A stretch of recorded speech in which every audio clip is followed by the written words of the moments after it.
That trip you're taking to South America sounds exciting, but who will you turn to if you get kidnapped? If a plane crashes overseas and you think you have a loved one on board, who do you call? Hello, my name is Allan Bonner, and I'm in the business of risk, crisis, and disaster management.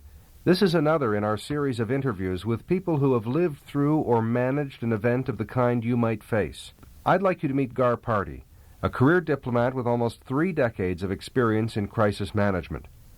As a Canadian ambassador in Central America, he's handled everything from lost passports to Canadian travelers jailed on drug charges.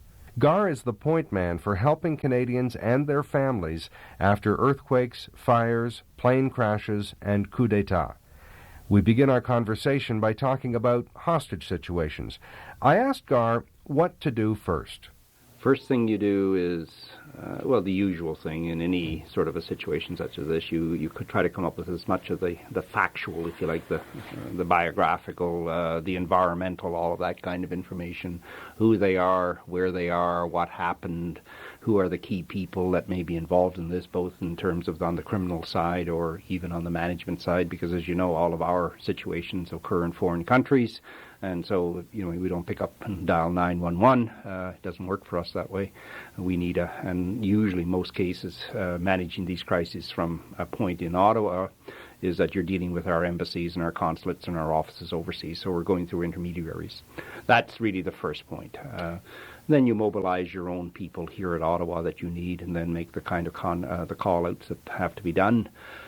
Though that's the practical measures. In a management sense, the very first thing you do is to try to slow the action down.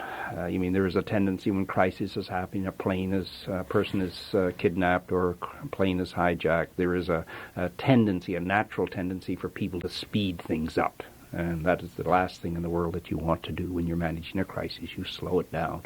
And the leader of that crisis, that is one of their main functions, is to provide the tempo at which one deals with a crisis.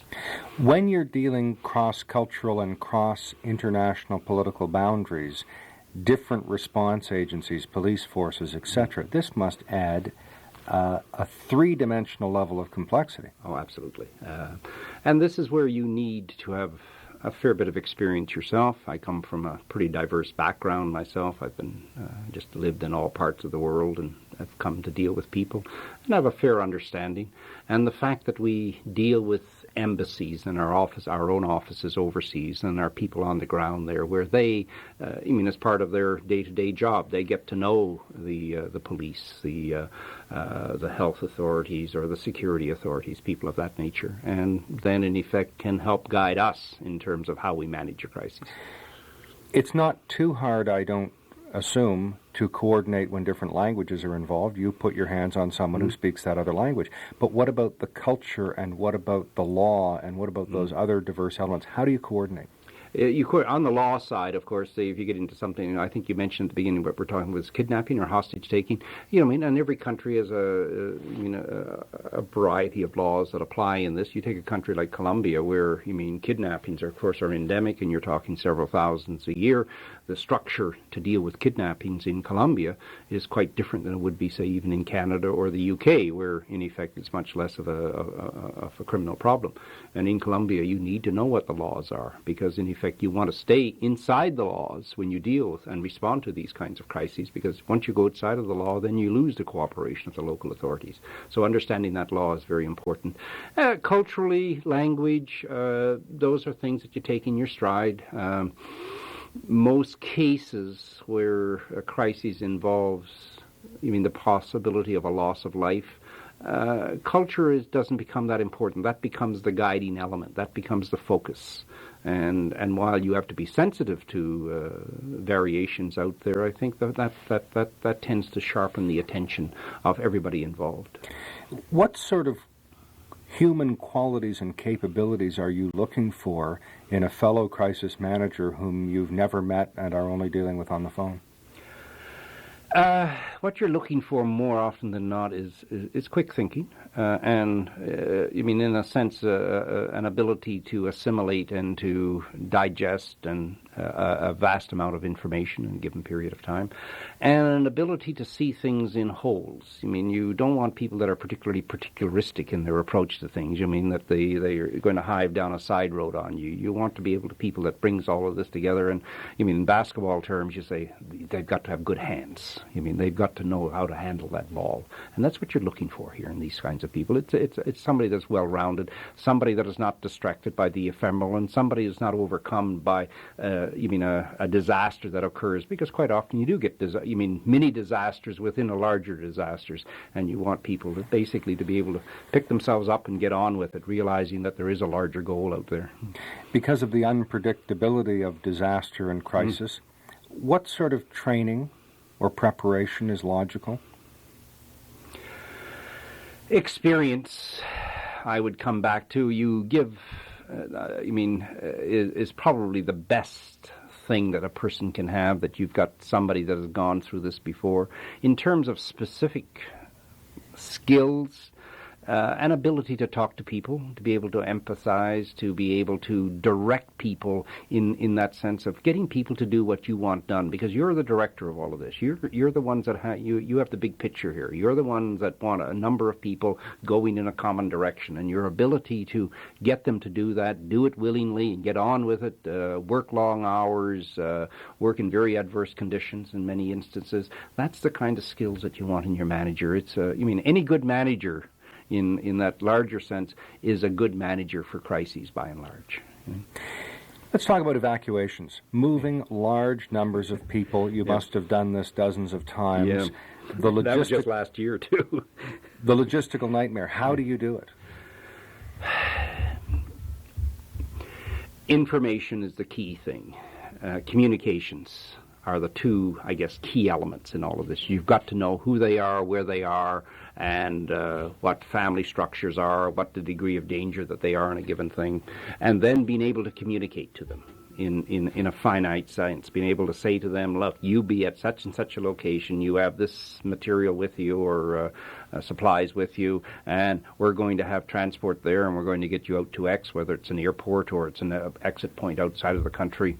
That kind of thing. You've got to have those facilities there. If you don't know who they are and you can't communicate with them, you can't evacuate. It's as simple as that. So when you start with those premises, we have tried to build a system, so that in effect those two ingredients are there before you have a crisis. We collect information voluntarily from Canadians all over the world who live for particular periods of time in given countries. And so we've got hundreds of thousands of Canadians. I can go into my office and point a button, and I'll get 3,000 names of Canadians living all over Indonesia, for example. I can organize that data as to where they are geographically, who they are, what their family structure is. Contact information is there both for them in Indonesia and for the next of family and relatives here in Canada. So all of that information is there. I'm trying to translate this experience into the private sector, and I'm thinking you need to have an exit strategy before you go there. Yep. You need to have arrangements with other companies, other organizations.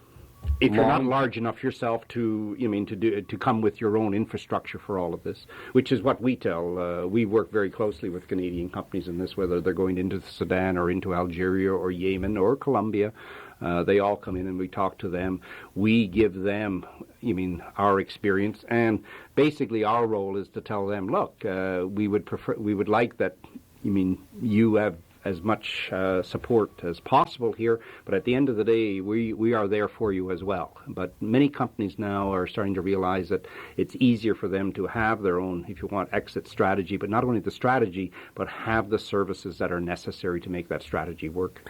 Kind of like looking for the exit sign in a theater before you go in? Absolutely just it, yep. And if you're in a foreign country, how do you spell exit in that language? In that language, and I think as well, and it depends, but if you're, a lot of the Canadian companies, of course, are resource extraction people or resource location companies, oil and natural gas companies, minerals, that sort of thing, they're going to be in some pretty what they refer to as frontier conditions here. And the Sudan, I mean, where there's a civil war going on, the points of the line of contention moves back and forth.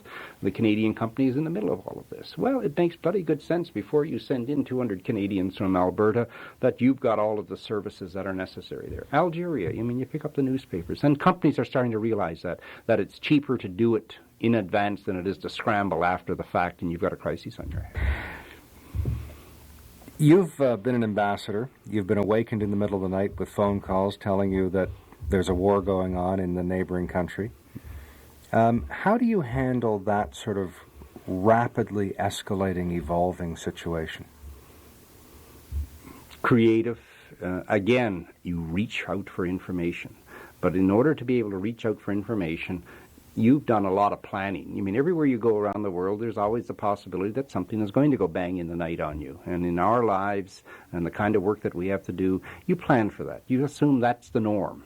And so you're not surprised when something goes bang in the night. You know who to call at 3 a.m. in the morning, whether it's other news reports where they can give you an update. Because news organizations, we can't compete with news organizations in terms of information. It's as simple as that. And I don't think anybody can. CP, Reuters, AP, CNN now, all of those places, they are repositories of vast amounts of information, and it's all accessible to everybody. And so you go after that information so that you get a picture, you have an understanding of what's going on, so that you have then an ability then to crystallize that in terms of what your responsibilities are, which is to provide, information and services for the Canadian public so that they are not put in harm's way. And at the same time then to provide information to your government so that we can do the appropriate political reaction that may be necessary. So you're not mad at the press for knowing more than you do? Not at all. I make it a point everywhere where I am around the world, it's the best contacts to have. And I have never had a bad experience in my life in dealing with the press. Now, you probably deserve an honorary degree in comparative religions or something after dealing with so many different cultural and religious instances. Give me an example of some of the difficulties you deal with. I guess, for example, where there's a train wreck or a plane crash, in some religions and cultures you have to retrieve every minute body part, keep them separate from others, and so on? Yeah, burial traditions, obsequiaries, as we call it, is what the technical term is here. They vary from religion to religion, from culture to culture. If you're a Jew, and you, strictly speaking, you should be buried before sundown on the day that you die. Muslims sometimes in the same sort of thing, but if you're Jewish and you just died way up in northeastern Vietnam and your family wants you back before sundown in Montreal, it ain't going to work. And so, we talk with the rabbi, say, back here, who then say, yeah, okay, and you'll talk to the family because the families sometimes don't understand some of these limitations. They don't, they see it, that it can happen. And information is very important, understanding what it is before you blunder. And saying, when you talk to the family, say, no, we understand, we know exactly what you're feeling here, and it would be very nice if we were able to get the remains back before sundown, but that's not possible. We've talked to the rabbi, and he's quite understanding of all of this. And those things, you put it into play and you use it. And by and large, people are not unreasonable. The grief factor is an important one here. But then you do reach out for allies in that. We will, in terms of, say, calling a family in Canada when a relative or family member has died overseas, we will, in the first instance, always have we call the RCMP here, and then the RCMP will be in touch with the police, the local police jurisdiction, and they will always send a person to the address and do it in person. Because it's the one thing you should never do over the telephone is to call somebody up and say, look, because one, you don't know the closeness of the relationship and what the meaning, what this would be. Or these days, if they're on a cell phone on the highway and they drive off. And they drive off, yeah, exactly. And we've had cases where we've tried to stay ahead of the media in terms of names being released because we have no control. Usually in Canada, the press themselves are very reasonable and very responsible. But in many parts of the world, we had a helicopter that crashed in eastern Russia, a couple of years ago. And we had and the next of kin there, she was away from the residential address. And we didn't get to her with the news in a private sense before she had heard it publicly. What do victims normally want from you? What they're looking for very much is information. I mean, they want to know what happened in some way or the other in all of this. They want to know that they are being talked to by people who know what they're talking about. And it doesn't matter what the crisis is. And we tell them, and from us as a government, there's a higher expectation is that we can do something about it. And the real frustration is that in many of these situations, it is that we can't do anything in the absolute sense. I.e., if there's a hostage taken in Lima, Peru, the authorities in Lima, Peru are the ones that are going to deal with it. We can try to help them, but it's help at the margins. But if they're going to decide that they're going to send in a SWAT team, that's their decision. We try to get at them and say, no, look, in these kinds of situations, it's most important that the lives of the hostages is first and foremost. The fact that you've got a political crisis in your country in which this hostage taking is a manifestation, that is secondary. And trying to get those kinds of things. But for Canadians, they kind of feel that we've got a magic wand, a Canadian magic wand that we can wave over any situation in any part of the world and we can make it come out right. And that's the biggest frustration we have. What are your observations about post-traumatic stress disorder? I haven't seen it in any finite sense. We had a couple of kidnappings in Central Africa, around the lakes down there. We had one woman, middle-aged teacher, was kidnapped along with 3 other foreigners, kept for a week in very arduous conditions. She was released. We have not seen the other 3 foreigners, which was 2 Swiss and a New Zealander. And we got her back and debriefed her and everything else. And in her case, which is probably about as an arduous set of conditions that you can have any individual go through, was a magnificent reaction on her part. And she would call us after, because we were the only ones that really knew what she had gone through and the conditions and everything else. And so we became sort of a point of contact for her. Even to this day, she will call us. And it's not so that there is a post-traumatic stress thing that she's dealing with. I think she's looking for some understanding of why she survived and the other 3 people didn't. We had another one where 14 tourists were captured in one of the parks there in southern Uganda. 8 of them were killed. 6 were released, including the one Canadian was there. And what they're looking for in all of this is these people, and I guess in the first instance I would say these are very strong people themselves, the kind of work that they're doing and this sort of thing, and in their own minds they can come to certain conclusions about what they've just gone through. But more often than not is what they come back to us seeking is some understanding again. Why me?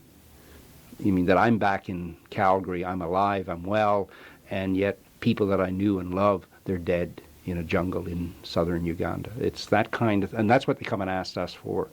I've not seen, and maybe we wouldn't, because if somebody has a serious post-traumatic, something like that, they would probably end up with professionals within their own community, and we wouldn't necessarily see it. You've had the task of arranging for memorials and trips to the site. What purpose do these serve, and how do the victims, the family members, react to that, and how do they drive that process? Oh, extremely important. The largest one, of course, the largest event in Canadian history was the Air India when it dropped, blew up just west of Ireland, June 22nd, 23rd, 1985, and in one way or another I've been involved with that ever since. 329 people, vast majority of them were Canadians on that. Husbands, wives, children, everybody. And an event of that magnitude, creates, I think, within our system, a whole variety of issues, because the aircraft took off from Canada, and clearly Canadians were involved in putting the bomb on that aircraft thing. Canadian security at airports were drawn into question as how did you get a bomb on an aircraft at a time when The barriers were pretty high, all of these kinds of things, and so it triggered a whole series of events within the Canadian government. But our responsibility was to get people on the ground in Ireland, the closest geographic point here. For thousands of years, we've been preoccupied with what the moment of death means. Does the soul leave the body or what? And John Donne said in 1612, as virtuous men pass mildly away and whisper to their souls to go, whilst some of their sad friends do say the breath goes now, and some say no. Yeah. He was, and a cleric himself, he was examining what does the moment of death mean. And for the survivor, what is left behind in that sense? No, but again, these are large thoughts, large ideas, and as I said, I can understand why people do it, and what I do is to make sure that they can do it, and do it without having the normal encumbrances. I mean, if you've got 200 or 300 people descending on southwestern Ireland in June in Cork, out of Cork, and all of them wanting to get out to the nearest point of land, and the crash site was about 180 kilometers offshore. Dunmanus Bay was the place in Ireland which was the nearest point of land. So you get people on the ground, you get people there, you talk to them, making sure that, and of course when you get in a tragedy of that magnitude, of course, the remains, the bodies come ashore. You need identification. And there I think we recovered only 176 bodies. And the recovery of a body in those kinds, in almost any kind of circumstances around the world, is one of the most important things to families, that you have to get those remains. And when you can't do that, you've got a major problem on your hands. Are there other lessons that you would extract from those and share with us? Don't plan too much. And maybe it's peculiar to our business. I've got a world out there that I deal with. Every country in the world, there isn't a piece of sand out there that you can't find a Canadian perched on. So my requirements in terms of planning is more by way of having the facilities there, having people that I know and trust available to me, knowing that we've got a set of offices out there and that sort of thing. So I don't sort of finitely plan that in Japan I'm going to have to deal with an earthquake. I probably am going to have to deal with an earthquake, but I leave it loose in Japan. It could be something else is going to happen there. It could be a bad fire in downtown Tokyo at a hotel where you've got 100 Canadian tourists staying. Things like that. So we tend to stay very loose in terms of sort of pushing our planning out to specific kinds of incidents and events and that. But you keep your capability tight of evacuations. Absolutely, all of those kinds of things. And in all of this, it's expensive, and you've got to realize if you go into a crisis and believing that you're not going to spend any money, then, well, forget about it. It ain't going to work. And fortunately, Canadians still agree to pay taxes, and so we've got good support. Well, thank you, and given the business you're in, I hope not to hear from you. And I hope that I never hear from you either, in a crisis situation. Canadian diplomat Gar Pardy. Over the years, we've helped about 15,000 people deal with issues from public speaking to crises. Our learning packages come under the general headings of risk and security management, crisis and disaster management, public affairs and media training, speaking and presentation skills, our writing course, the SACO communication and messaging system, and SACO stands for Strategic Overriding Communications and Knowledge Objective, and a crisis case study of Valdez and other incidents. Our 200-page standard operating procedure binder is a how-to guide that will see you through media relations as well as crisis and risk situations. Our annotated bibliography contains hundreds of academic citations used by trainers and risk managers. For a complete list of our services, telephone toll-free in North America 1-877-484-1667, or log on to our website at www.allanbonner.com. I'm Allan Bonner. Thanks for listening, and I hope you and your organization stay safe.